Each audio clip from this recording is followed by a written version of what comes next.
I made a video a little while ago giving 5 food photography tips for beginners, and I mentioned in that I'd also been enjoying trying some analog 35mm film photography on vintage cameras and seeing how well that worked for food photography too.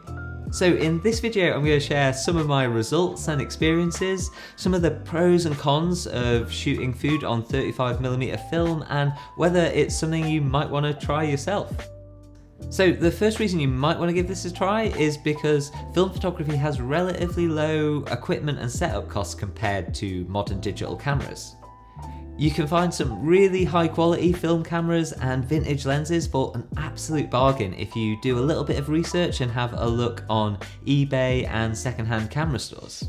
A lot of the vintage camera equipment from nearly 50 years ago was made so well that it still gives you beautiful quality images now.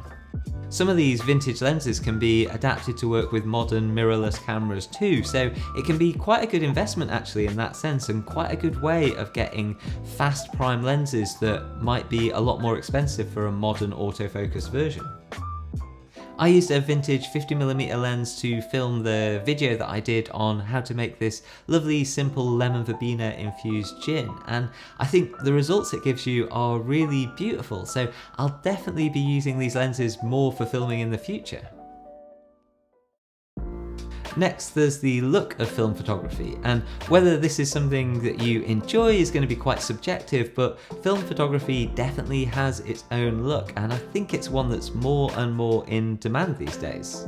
You can of course mimic this to a certain extent with digital cameras by using presets or adding grain, but not entirely, because the dynamic range of film is different and it captures more details in highlights. And there's something that feels characterful and soulful about film images to me. Not that digital images can't have that, but I find myself quite often drawn more to film images. I guess there can be a sense of truthfulness to it.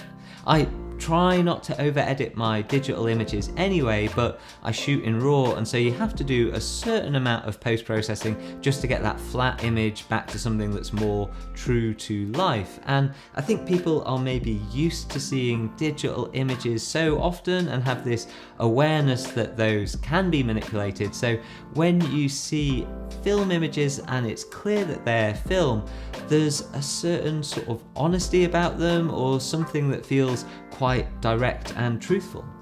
Film has chemically captured something in that moment, and even the flaws in the image can help to give it a sort of beauty and authenticity. So I'm quite interested to see how that plays out in food photos, and whether it's something that people even register or care about at all. Another reason you might want to do some food photography on 35mm film is for the enjoyment of the process. Using manual focus and only having a limited number of shots really slows you down and makes you consider your compositions more and take your time and think about exactly what result you want, I find. Of course, that would also be a downside if you just need to quickly get pictures, but for me, I found that slowing down really made me enjoy the process more. I guess it's a bit like one of the reasons I enjoy so much making bread by hand is it forces me to really slow down and connect with that process in a deeper way, I think, and I think at least that then shows in the results that I get. In both cases they're quite tactile processes and can be quite meditative, and I think that's definitely an aspect of things that I enjoy. A lot of the equipment can be an awful lot smaller too, because it doesn't have to pack so much technology into it. So a lot of the old manual focus lenses, for instance, are tiny compared to modern lenses because they don't have autofocus motors. I really love the design and the aesthetic of a lot of the vintage cameras and lenses, and they feel really well built as well. And the last thing that I'll mention as a positive just here is also that it's fun. I enjoy photography as a hobby anyway, as well as using it for my work, and the process of using these old cameras and then having to wait to see your photos developed, I've found just really enjoyable. Of course, sometimes you need your images straight away, and that's one of the reasons that I've only really been doing this alongside my digital photography when it comes to food. But it's really exciting waiting to see how those photos turned out, and again, a bit like making your own bread or maybe fermentations and things like misos, there's an element of excitement and interest in waiting to see what your results are going to be like.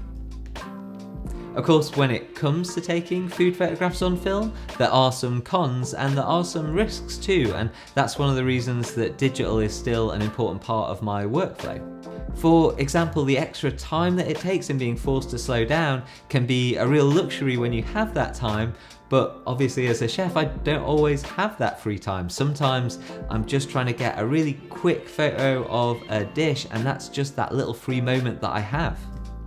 Then your images also might not be as sharp, which of course can be part of the aesthetic that people want, but say for commercial work or a website or to represent a business, that might not be the look that people want, and it might not come across as professional or as polished.